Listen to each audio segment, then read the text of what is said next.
Jadwal saya sampai jam 12-an gitu ya. Cuma nanti saya mungkin sampai jam 10 saya akan padatkan. Semoga nanti dua materi bisa selesai di dalam jam pertama ya. Karena harus ada kepentingan gitu. Oke, 78 peserta. Totalnya berapa totalnya, Dek? 100 berapa? Izin menjawab, Dokter, untuk angkatan 2020-nya 113. 11 ya, oke. Anyway, nanti absennya yang ada ketua kelasnya lah yang absen ya, atau adminnya nanti yang absen. Saya enggak absen. Bahasan pertama terkait dengan meiosis ya, spermatogenesis dan oogenesis. Kemudian yang kedua nanti coba dilihat atau dibuka terkait dengan perkembangan fetus atau perkembangan janin dari masa awal fertilisasi sampai mau melahirkan ya, mau delivery. Coba kita buka yang mana nih? Yang spermatogenesis dulu ya. Let's see.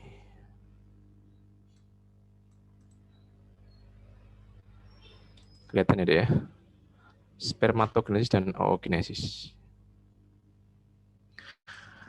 Saran saya nanti teman-teman membuka buku textbook begitu ya dalam belajarnya, atau nanti diperjelas dengan video, movie yang saya kira nanti bisa Anda dapatkan banyak di internet maupun di perpustakaan gitu, sehingga nanti konsep pemahaman terkait dengan hal ini bisa dimengerti dengan baik. Karena ini salah satu hal dasar ya, terutama nanti ketika Anda mau melanjutkan di blok reproduksi yang sudah ke arah klinis itu. Beberapa hal dikaitkan dengan teori atau dengan pembelajaran di semester ini. Jadi timbulnya beberapa penyebab penyakit atau terjadinya kelainan itu bisa terjadi dari awal ketika kita mempelajari konsep ini nanti. Jadi nanti diperhatikan beberapa hal yang saya garis bawahi ya. Spermatogenesis dan oogenesis. Saya kira Anda pernah mengetahuinya, pernah membaca mungkin di SMA ya, ataupun di semester 1 kalau mungkin ya. Jadi kalau bahasa umumnya, spermatogenesis adalah sebuah rangkaian proses yang dimaksudkan atau ditujukan untuk menghasilkan sperma. Tentu sperma yang matang ya, yang yang siap fungsional begitu. Yang oogenesis sama, cuma dia ada di gonadnya wanita. Namanya oogenesis, pembentukan ovum yang sempurna begitu, yang siap fungsional begitu. Kalau bahasan di literatur mungkin Anda akan baca dengan istilah gametogenesis. Merujuk pada dua terminologi ini. Gametogenesis karena pembentukan gamet ya, gamet laki-laki dan gamet perempuan gitu. Itu sebagai pengetahuan yang harus Anda pahami, dasari dulu gitu ya. Secara filosofis nanti Anda harus mengetahui filosofis keilmuan ya. Perbedaan antara meiosis dan mitosis nanti ada di bagian bawah slide itu loh. Cuma saya ingin menyampaikan kalau ini ya, meiosis ini adalah sebuah karunia yang sangat luar biasa ketika Anda mau mempelajari bagian teologinya. Dari proses inilah ya, maka generasi ke generasi dari setiap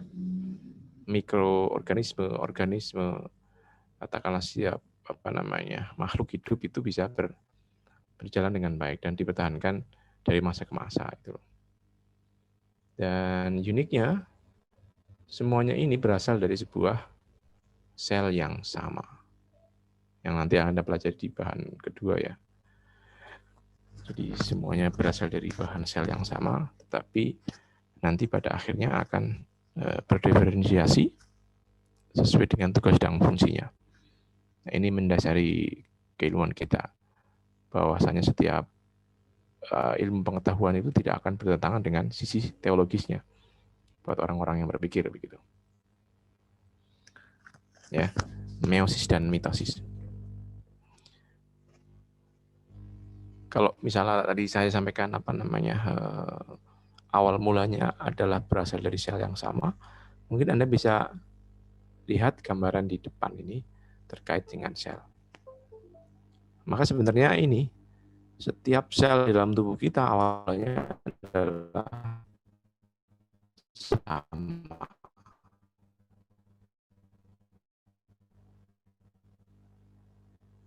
Jadi formulasi atau katakan dari sperma kemudian dengan ovum ya, menjadi sebuah sel tunggal itu pada akhirnya akan berdifusi ya, kemudian menghasilkan sebuah sel yang fungsi lain. Tapi basicnya adalah seperti gambaran di slide. Setiap sel didevelop dari berbagai macam sel. Setiap tubuh manusia ya, itu didevelop dari dari sel-sel yang menyusun seluruh tubuh. Maka ketika Anda mungkin nanti pelajari di struktur mikro ya, mikro sampai makro, pembagiannya adalah nanti dari sel ya, sitologi ilmunya, kemudian ke arah atas lagi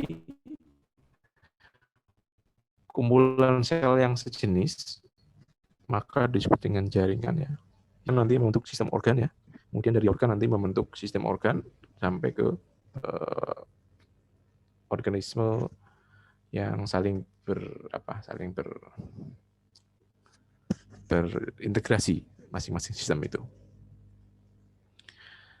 Nah, untuk mempertahankan struktur yang dari jaringan ataupun kita level organ misalnya gitu, maka harus ada maintenance-nya. Karena dalam perjalanannya nanti Anda akan kenal ya, saya kira sudah pernah dibahas ya terkait dengan pertumbuhan dan perkembangan. Khusus untuk yang terkait dengan microstructure ataupun macrostructure itu bahasanya adalah nanti pertambahan sel. Ya. Nah, nanti mengenal ada 4 utama ya, sel diferensiasi, kemudian spesifikasi fungsi, kemudian ada mitotic development untuk menjaga keseimbangan seluruh seluruh proses di dalam struktur jaringan dan sistem organ tadi ya. Kemudian ada yang khusus ya. Ada yang sifatnya untuk digunakan untuk passing generation to generation. Mempertahankan kelangsungan hidup spesies. Nah, di sana itu ada yang namanya meiotic development. Cell differentiation nanti Anda akan banyak ketahui terkait dengan tadi pertumbuhan jaringan ya, pertumbuhan sel begitu. Jadi mulai dari organogenesis, kemudian sampai ke pembentukan organogenesis tadi sudah ya, kemudian perkembangan sel. Sebentar deh. Pending dulu sebentar.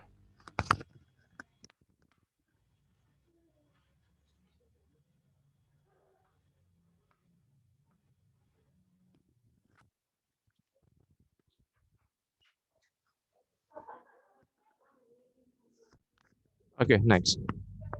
Tadi ya, perkembangan sel tadi ya, mulai dari diferensiasi sel yang ke arah sesuai dengan fungsinya. Kemudian spesifik fungsi masing-masing sel akan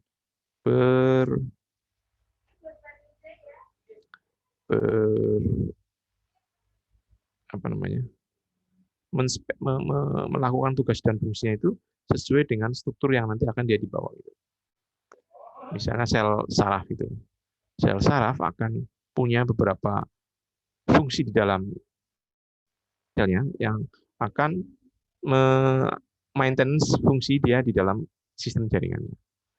Jadi ada sistem sinapsnya nanti dia bekerja, ada neurotransmitter yang nanti dihasilkan di situ gitu. Gitu. Kalau sel yang lain misalnya untuk menghasilkan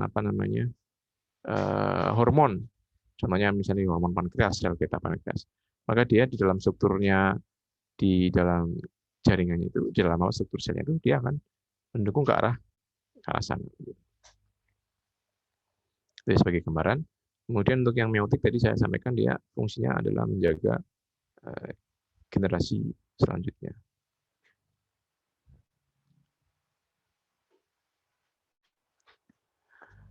Ini ya secara sekilas nanti Anda pelajari lebih dalam di dalam literatur, buku boleh. Maka mitosis tadi sudah saya sampaikan menjaga pertumbuhan agar berjalan dengan baik. Mitosis berlangsung dari garis bawah mulai dari ketika pembentukan zigot itu ya sampai morula, blastula, gastrula, sampai nanti ke arah janin begitu ya, sampai ke dewasa. Dia terus tumbuh dengan proses mitosis gitu. Jadi mitosis digunakan untuk proses pertumbuhan. Satu, kemudian yang kedua adalah proses untuk regenerasi, perbaikan. Kemudian regenerasi yang memperbaiki jaringan yang rusak gitu. Kemudian bisa mengganti katakanlah sel-sel di dekatnya yang bisa nanti dia berubah begitu. Disrupsi dari kemampuan ini, kemampuan tumbuh dari mitosis yang digunakan untuk yang tadi yang saya sebutkan tadi di depan, maka dia fail to grow. Tidak bisa tumbuh ya, artinya tumbuh tidak sempurna begitu. Tentu disruption ini, mitosis ini bisa macam-macam penyebabnya. Kan nutrisi yang kurang, gangguan internal terkait dengan misalnya dia membawa gen yang terkait dengan perubahannya itu ya. Faktor-faktor nanti Anda sebutkan di belakang itu ada yang namanya faktor pembelahan ya, faktor siklus sel itu terganggu misalnya gitu. Itu bisa menyebabkan tidak tumbuh dalam artian tidak sempurna tumbuhnya. Yang lainnya adalah cancer dan tumor. Ini sebenarnya dua hal yang saling interchangeable ya. Jadi bisa saling menggantikan. Cancer lebih ke arah sifat fungsional dari selnya itu ya dia karena hilangnya kemampuan regulasi dari sel mitosisnya. Nanti di bawah ada keterangan misalnya setiap sel akan ada sifatnya yang pro-onkogen, menstimulasi pembentukan sel baru ya. Atau nanti yang sifatnya adalah inhibitor. Setiap sel, baik yang mitosis maupun meiosis itu ada di setiap situ faktornya.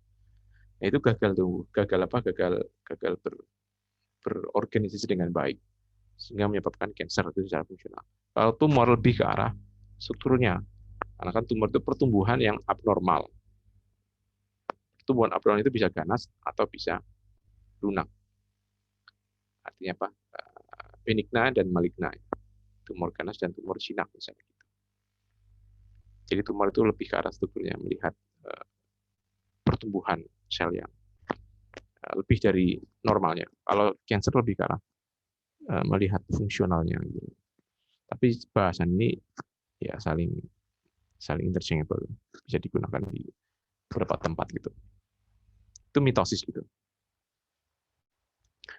Ini contohnya ya, misalnya kalau Anda sebutkan ke karsinoma sel. Jadi pertumbuhan epitel ya harusnya lihat di epitel itu dia harusnya selapis itu. Anda misalnya di bawah epitel yang atas itu, selapis atas yang memanjang yang warnanya ungu itu di bawahnya harusnya ada selapis saja. Tapi dia karena sifatnya masif, pembentukannya dia melebihi kapasitas itu. Jadi dia tumbuh lebih banyak sehingga nanti ketika itu tidak terkendali, itu bisa merusak, disruptif dari jaringan tersebut. Gitu. Nah, ini tergantung tergantung sifatnya, apakah dia destruktif masif, artinya dia bisa jalan-jalan sampai jaringan di sekitarnya ataupun malah bermetastasi ya. Metastasi itu pindah tempat ya dari katakanlah fokus utamanya misalnya ada di paru misalnya ini ya, kanker paru. Tapi ditemukan jaringan yang sama, jaringan epitelnya si paru sebenarnya, tapi dia nempel di tulang misalnya gitu. Atau nempel di hepar. Padahal dia sebenarnya tumbuhnya harusnya di dalam paru. Itu metastasi ya. Nanti Anda akan bahas lebih banyak di patologi anatomi. Nah ini kemampuan dari mitosis yang selalu berlebihan. Kalau meiosis tadi sudah saya sebutkan adalah fungsinya untuk memaintenance generasi. Ini sifat yang diberikan lokalis, jadi tidak semua sel punya kemampuan untuk ini. Jadi dia spesifik ada di gonad. Jaringannya namanya gonad ya, jaringan gonad. Organnya gonad itu. Nah, itu hanya ada di testis dan di ovarium. Secara organik ya, secara organ yang mampu mempunyai kapasitas ini begitu. Maka ketika tidak mampu untuk berfungsi dengan baik, bisa karena strukturnya, bisa karena fungsinya, nanti macam-macam penyebabnya ya, maka gangguannya adalah tidak punya keturunan atau gangguan dari keturunannya, gangguan untuk memperoleh keturunan begitu. Itu dari meiosis. Sebelum ke arah sana, tadi saya jelaskan di depan, ada semua yang mendasari proses mitosis dan meiosis itu adalah siklus sel. Yang tadi saya sebutkan, sel itu akan tumbuh bermitosis pertamanya dan berkembanglah katakanlah gitu ya, bersiklus mulai dari ketika pembentukan zigot awal itu. Bertemunya nanti akan kita bahas ya, sel sperma dengan sel ovum itu. Bentuk dari yang haploid menjadi diploid, dari situ dia akan berkembang terus melalui tahap-tahap ini. Jadi setiap sel di dalam dari pertumbuhan tadi awal mula sampai kita dewasa sekarang, ketika misalnya ada luka di dalam kulit kita, di dalam hati kita misalnya, atau di dalam apapun lah organ dalam tubuh kita, maka dia kan perlu perbaikan bermitosis misalnya untuk menutup luka tersebut. Maka melalui tahap-tahap siklus sel ini gitu. Anda sebutkan ini ya, ini harus tahu dan harus dihafal. Ini mau tidak mau memang harus dihafal. Ini mulai dari G1, kemudian S, G2, mitosis. Nah, mitosis ini sebenarnya tahap pembelahannya. Tahap pembelahan ketika proses satu sel dari 2 sel, satu sel menjadi 3 sel, terus sepertinya itu adalah di sini mitosisnya ini. Tapi sebenarnya sel tersebut itu sebelum dia membelah, ada proses di ada proses di dalamnya yang ini namanya G1, S, G2 gitu ya. Yang masing-masing tahap itu punya spesifikannya. Misalnya S gitu. S itu adalah ketika di mana DNA yang tadinya hanya satu unte ya, misalnya atau satu pasang itu. Nanti dia akan bereplikasi. Karena kan digunakan untuk membelah. Maka setiap apa yang ada di dalam sel tersebut harus di doubling dulu. Kebanyakan adalah nanti ketika DNA-nya akan direplikasi. Kalau untuk yang G1, komponen seluler yang lain. Contohnya banyak. Ada mitokondria, ada ribosom, Golgi, macam-macam itu ya. Nanti akan diduplikasi dulu. Tentu dia akan dipersiapkan dengan serangkaian kode-kode tertentu dari gen yang terlibat di sana. Kalau sudah oke, baru fase S yang untuk memperbanyak DNA-nya di doubling gitu ya. Kemudian baru fase G2 yang akan disiapkan untuk mitosis, untuk pembelahan gitu. Di setiap di setiap fase ini, G1, S, G2 itu, ada yang namanya checking. Di tubuh itu, atau setiap sel itu punya cara untuk mendeteksi apakah ada kelainan atau tidak. Dan itu ada di setiap fase. Checking fase namanya. Itu nanti dia akan mengecek ketika di fase G1 misalnya, apakah sudah betul-betul sempurna organel yang akan didobling itu. Di S juga sama, G2 juga sama. Masing-masing punya akan checking. Ketika ada sesuatu yang error di sana, maka bisa jadi siklus sel itu tidak akan dilanjutkan. Atau dilanjutkan dengan menginsisi, misalnya memperbaiki dulu kerusakan yang ada di setiap tahap tadi. Tentu dengan kontrol DNA ya, artinya kontrol gen yang mengatur hal itu. Nah, ini, jadi setiap sel, baik yang nanti fungsinya untuk meiosis maupun mitosis, punya siklus sel seperti ini. Nah, pada fase yang G0 tadi yang sudah selesai misalnya gitu ya, masing-masing sel akan ada dalam fase G0 istirahat. Tentu istirahat dalam artian bukan berhenti ya, tapi proses di dalamnya tetap berlanjut ketika dia fungsi untuk membentuk hormon, nanti dia akan membuat hormon. Untuk mengalirkan impuls misalnya, nanti dia akan fungsinya untuk sebagai jalur impuls misalnya gitu. Ya. Untuk struktural misalnya kayak otot, kayak tulang, ya nanti dia akan fungsinya sebagai struktural, penguat struktur misalnya gitu. Sampai nanti fase perbaikan, misalnya kalau ada damage di dalam sel itu atau ada disrupsi dari faktor luar, ada penyakit, ada virus, ada macam-macam yang trauma misalnya itu yang mendisrupsi dari fase G0 tadi. Nanti akan berlanjut lagi ke G1 terus begitu. Ini ya, sebelah kiri sudah disebutkan, maka gangguan dari proses ini utamanya adalah nanti ketika Anda membahas terkait dengan the hallmark of cancer. The hallmark of cancer. Jadi salah satu bahasanya adalah ini, gangguan dari siklus sel ini.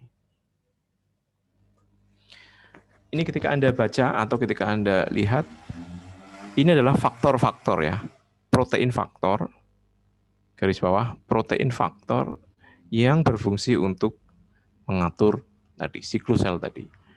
Masih banyak. Ini hanya diambilkan sedikit saja. Nanti Anda buka di internet atau di buku dengan keyword siklus sel protein factor misalnya gitu. Siklus sel protein factor. Maka Anda akan dapatkan banyak protein yang diantaranya adalah ini. Banyak sekali di sana. Dan saya tidak hafal. Tapi yang harus Anda tahu adalah ini. Minimal adalah CDK, cyclin dependent kinase, kemudian siklinnya itu. Siklin itu nama proteinnya. Kalau CDK itu adalah protein yang lain yang dependent, tergantung dari siklin yang ada di situ. Nah, ini ada RB, retinoblastoma ya. Ini RB yang bawah itu, retinoblastoma. Kemudian nanti ada WNT1 misalnya, Wilm tumor 1. Kenapa ada bahasa 1, 2 gitu loh. Itu karena penemuan pertama kali. Jadi urutan penemuannya adalah ditandai dengan nomor.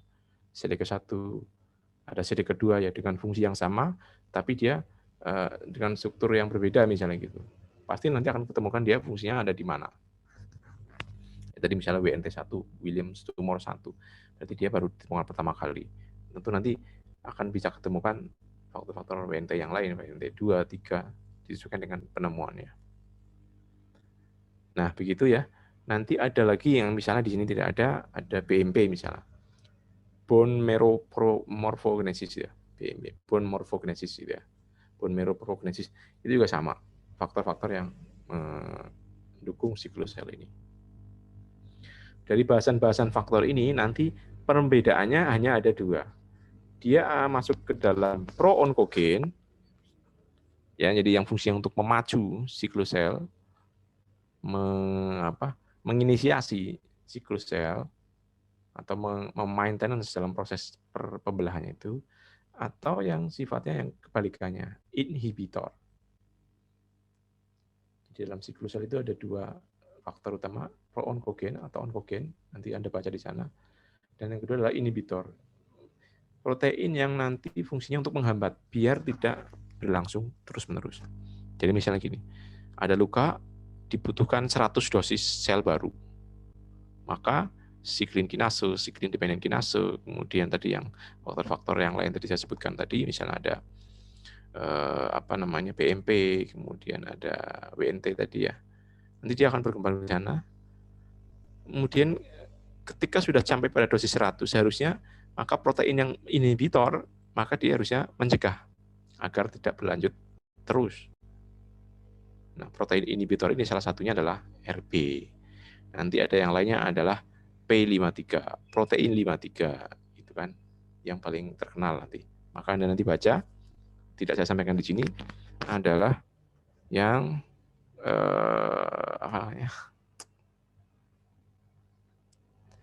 pro-oncogen dan inhibitor gitu ya. The hallmark of cancer nanti Anda baca di situ. Nah, ini contoh-contoh yang lain ya. Faktor-faktor gambaran yang bisa dibaca. Jadi dalam setiap siklus sel ini banyak sekali faktor-faktor yang terlibat. Untuk membelah juga dibutuhkan energi yang cukup tinggi ya. Maka energi itu datang dari misalnya ATP, yang dibaca dari ADP misalnya gitu ya. Nah, fungsinya macam-macam. Nanti semuanya akan berkontribusi untuk pembelahan sel ini. Oke, kita lanjut. Nanti dibaca di lain. Ini juga sama.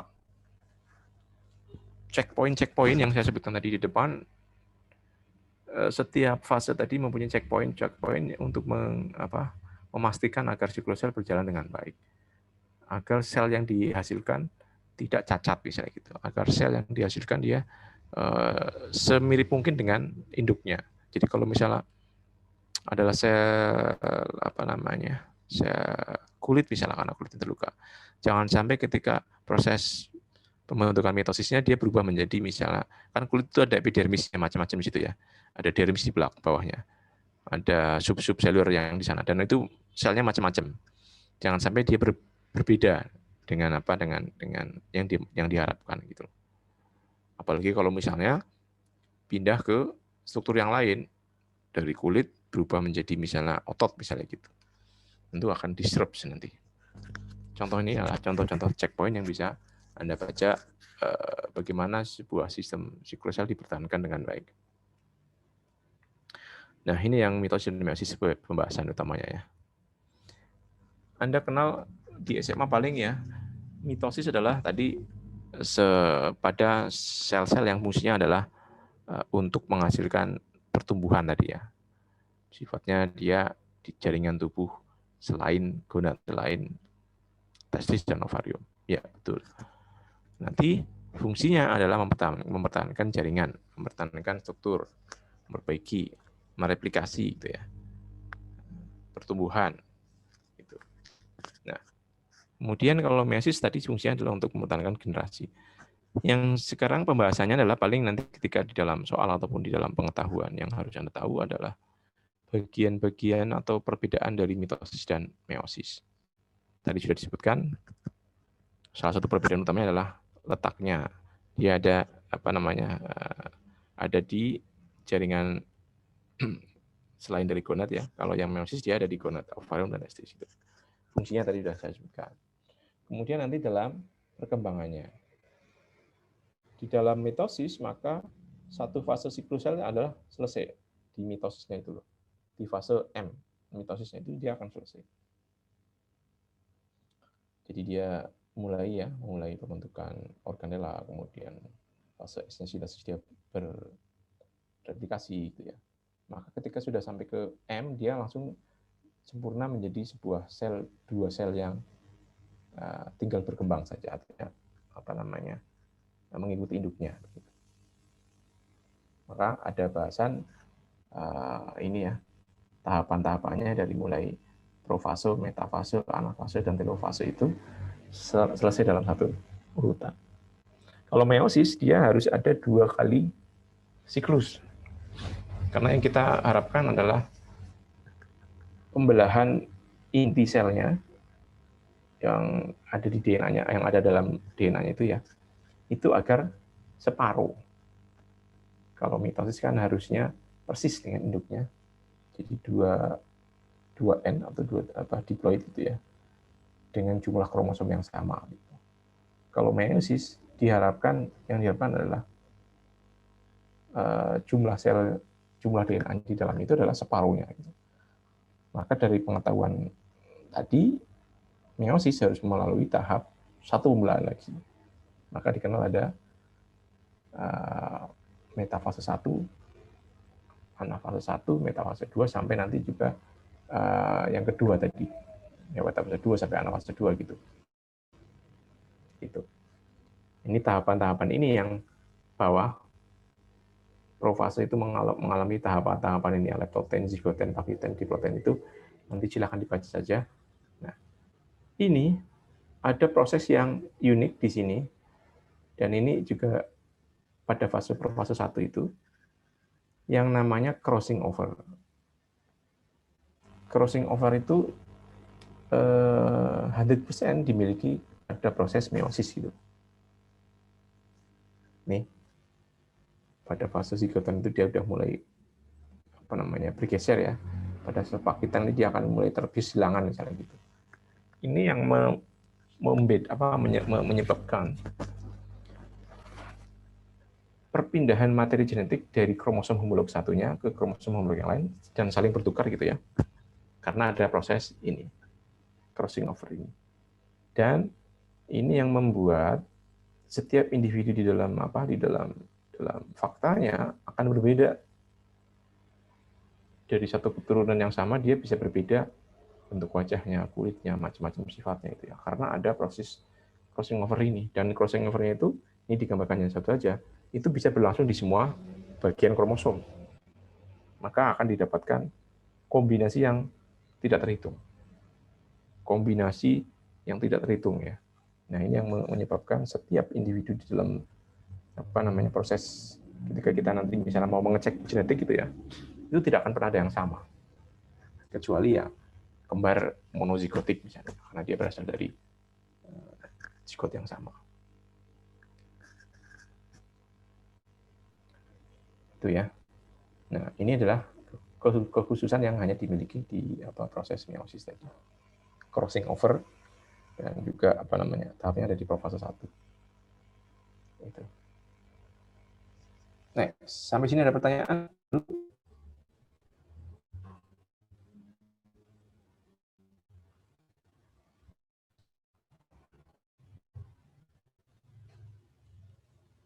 Tidak ada. Tidak ada, kita lanjutkan ya. Ini gambaran lainnya. Bentar.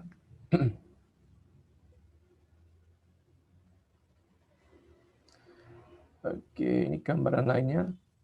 Bentar, nanti. Nah, ini perbedaan secara secara jumlah tadi sudah disebutkan. Kalau mitosis dia nanti akan menghasilkan 2 sel yang identik dengan induknya. Kalau meiosis dia akan menghasilkan 4 sel yang sudah berbeda. Satu, karena tadi ya jumlah inti selnya juga sudah jumlah kromosomnya sudah berbeda. Bahkan kromosom sendiri sudah berbeda karena sudah ada proses crossing over tadi. Di antara 4 ini itu berbeda. Setiap selnya nanti dia akan berbeda. Nah, crossing over-nya itu nanti dia akan dapat apa itu random gitu. Nah, ini yang disebutkan perbedaannya gitu ya. Yang perlu Anda ketahui lagi nanti pada di meiosis ya, yang di laki-laki dan perempuan itu, atau di jantan dan betina kalau misalnya kita kajiannya adalah hewan ya, nanti dia akan berbeda. Nanti kita lihat di bawah. Bahkan di human ya, di manusia itu juga nanti akan berbeda tahapannya. Nih. Tahapannya pertama sama ya, interfase, nanti dia akan melalui replikasi DNA. Jadi kalau misalnya melihat di fase G1, S sama G2 ya, ini ada di fase S ketika dia DNA-nya mulai direplikasi. Tentu sebelum ini ya, di fase interfase G1 itu, organela yang lain sudah dibentuk lah tentunya. Gitu ya. Ribosom, Golgi, macam-macam di dalam proses di dalam isi dari sel tersebut sudah diduplikasi. Nah, pada fase SD itu nanti dia akan direplikasi double DNA-nya. Yang harus Anda perhatikan pada meiosis itu, Di meiosis pertama, ini yang gambaran yang seperti ini, gambaran X gitu ya. X itu adalah, bukan gambaran X ya, itu adalah kromosom ya. Kromosomnya itu diduplikasi pada fase meiosis 1, kromosom homolognya. Kromosom kan kita tahu ya, setiap kromosom dalam tubuh kita kan ada pasang. Nah, masing-masing pasang itu akan diduplikasi dulu. Di kromosom 1 misalnya, kan ada 2 kromosom 1. Nah, masing-masing kromosom itu dia akan diduplikasi membentuk sister kromatid. Sister kromatid, nah itu di fase interfase, kemudian pada fase meiosis 1 nanti dia akan dipisahkan. Kromosom homolognya dipisahkan. Maka kromosom yang tadi 1 yang sudah berreplikasi ya, kromosom 1A misalnya, udah direplikasi menjadi 2 sisternya. Kromosom 1B ya, yang dari ibu misalnya itu udah diduplikasi. Nah, nanti pada fase meiosis itu dia akan dipisahkan. Karena ada ke kiri misalnya katakan itu, atau turun ke bawah kanan kiri. Tapi itu harus Anda ingat, pada fase ini itu sudah mengalami crossing over ketika fase awal profase 1 tadi. Nah, sampai ke meiosis 2 nanti dia baru akan diseparasi menjadi kromosom yang separuh tadi.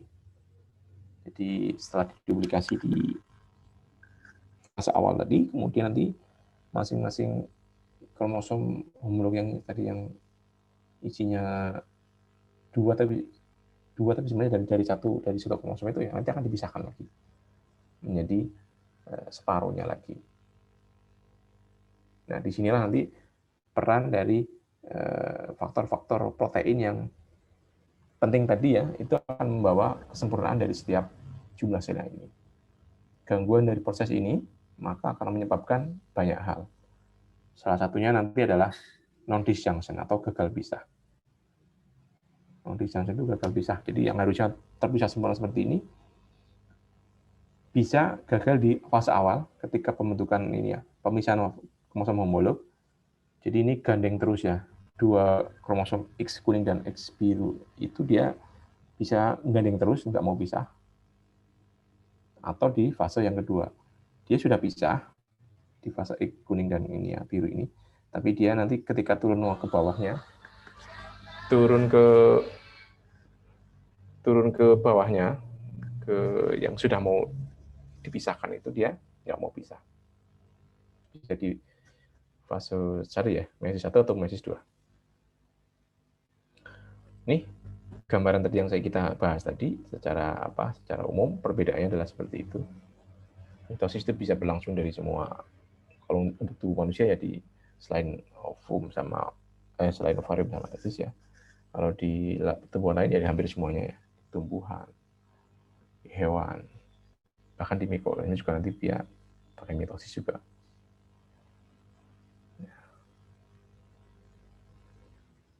Dibaca aja.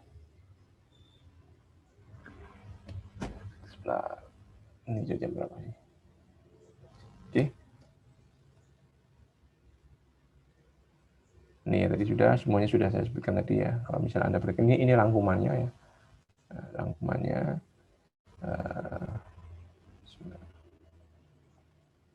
ini yang kayak kecil-kecil ini, misalnya sentromer, kemudian nanti dia akan memisah kapan itu ya. Nanti bisa dibaca lebih lanjut saja. Jadi kalau misalnya kayak sentromer itu yang tengah ya, bagian kromosom yang sebagai tempat tadi ya, duplikasi masing-masing kromosom tadi.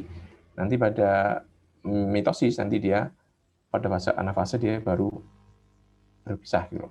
Tapi kalau misalnya pada ini meiosis nanti dia di anafase 1 tapi di anafase 2 itu. Ketika sudah mau bentuk yang separuh tadi. Gitu.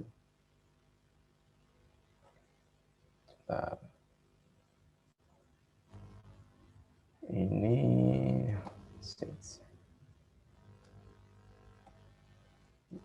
tadi sudah ya. Jadi kromosom homolog kan sudah tahu ya. Jadi setiap ya, dalam tubuh kita kan ada 2 pasangan, nah itu yang namanya kromosom homolog itu. sudah. Ada profase 1 nanti ada bisa lebih dalam ya, nanti Anda buka di literatur atau di buku textbook itu ada proses sinapsis misalnya gitu. Sinapsis, kemudian nanti dia membentuk tetrat, karena kan tadi ada tarikan ya, tarikan di masing-masing gelendong ini, pul ini nanti dia akan kayak semacam ada tarikan ke sana ya, nanti dia akan membentuk tetrat dari masing-masing pasangan kromosomnya gitu. Nah, ini ada crossing over yang ada di profase 1 ya, perhatikan.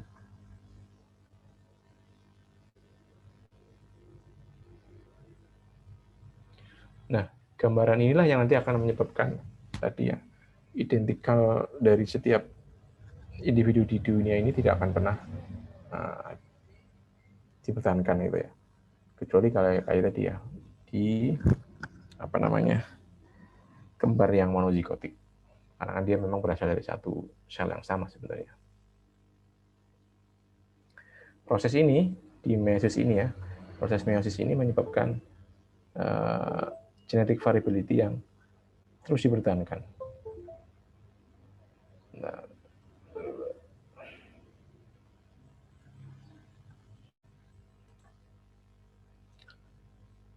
ini di metafase 1 nanti dia sudah mulai menarik diri ya, sampai ke anafase 1 dia akan sudah tertarik ke masing-masing poolnya. Ketika sudah fase menarik ke poolnya, maka pada fase telofase dia akan berpindah ini ya, di kutub satunya dan kutub satunya, kemudian yang tengah nanti akan membentuk lekukan untuk menjadi 2 sel yang berbeda ya. Nah, ini telofase ya tadi juga. Jadi ada membran sel yang memisahkan 2 pool tadi. Ketika fase telofase 1 pada meiosis, maka Anda perhatikan, jadi yang masing-masing di kanan dan kiri itu adalah kromosom homolognya ya. Jadi kromosom yang tadi misalnya 1A yang dari ayah ya, itu sudah diduplikasi, digeser ke kiri. Yang dari si ibu misalnya gitu ya, nanti dia diduplikasi, dia geser ke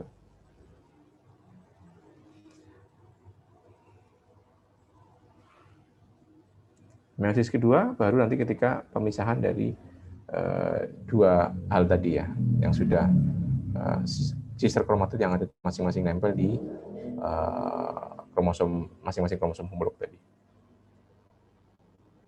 Nah, pada fase awal dia masih kondensasi ya, jadi nanti dia masih berbentuk ke katal spindle ya, benang-benangnya itu masih gitu ya. Dia tidak bereplikasi lagi. Ingat ya, dia tidak bereplikasi lagi DNA-nya, karena ini hanya melanjutkan dari proses yang sebelumnya. Kalau di mitosis, maka ketika sudah fase selesai ya, telofase tadi, maka dia menjadi sel baru yang dewasa, artinya sudah siap untuk bereproduksi lagi, bersiklus lagi gitu. Maka dia pada fase S-nya di fase mitosis nanti dia bisa untuk duplikasi DNA-nya lagi. Tapi kalau ini di meiosis, maka dia sudah tidak diperlukan lagi replikasi. Tinggal memisahkan lagi kromosom homolog yang sister kromatid yang sudah nempel tadi. Ya, ini ya.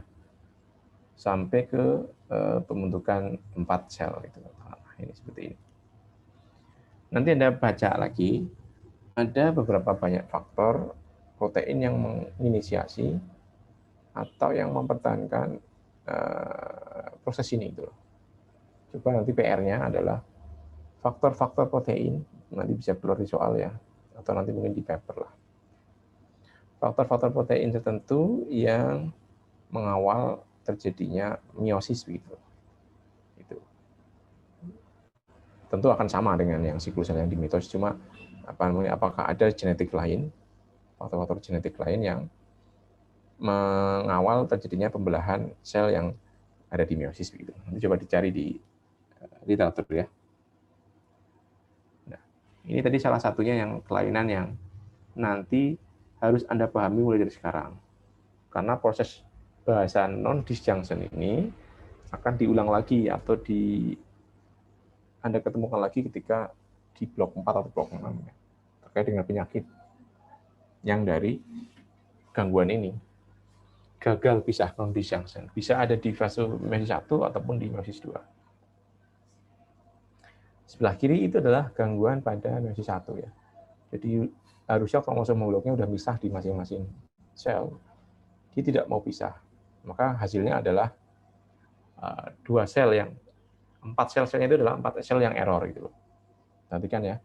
Ketika ada fase di meiosis 1, maka yang dihasilkan adalah 4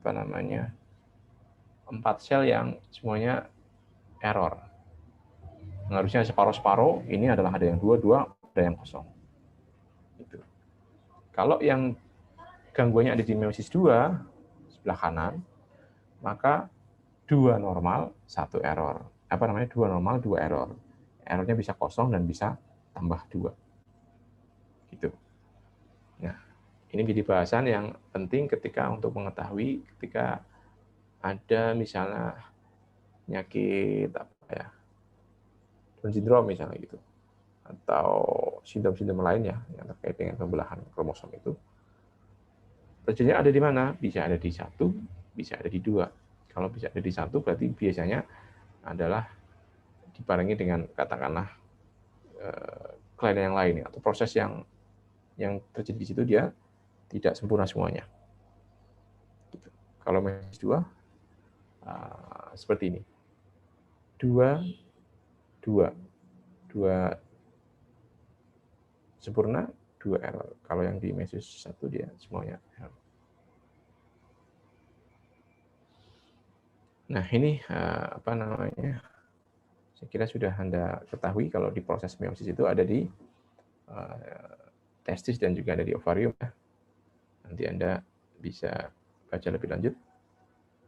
Ini hanya menggambarkan tadi proses kesempurnaan dari meiosis ini. Sekarang perbedaannya ya, masing-masing proses ini. Kalau di spermatogenesis atau pembentukan sperma tadi, meiosis pada sperma itu ya, maka dia continuous. Continuous berarti dia dibentuk setiap saat, mulai dari ketika dia aktif pada fase pubertas itu. Jadi katakanlah dia mulainya kalau pada spermatogenesis mulainya pada fase pubertas, usia sekitar 9 tahun ya. Sekarang mungkin ada 8 tahun, 6 tahun itu mungkin udah ya. Tapi umumnya ya sekitar 10 tahunan lah. Itu ya. Kemudian terus-menerus tanpa berhenti gitu, sampai dia meninggal dewasa gitu. Kemudian jumlahnya adalah sangat banyak. Jadi setiap kali produksi bisa sampai ratusan juta. Ya, ratusan juta yang diproduksi pada setiap fase pembentukan spermatozoa yang matang begitu. Tempatnya jelas Anda tahu ada di testis, kemudian ada di ductus tubulis seminiferus gitu ya. Nanti ketika keluar dari situ di testis ya, rete testis itu dia sebenarnya belum matang. Ya kayak semacam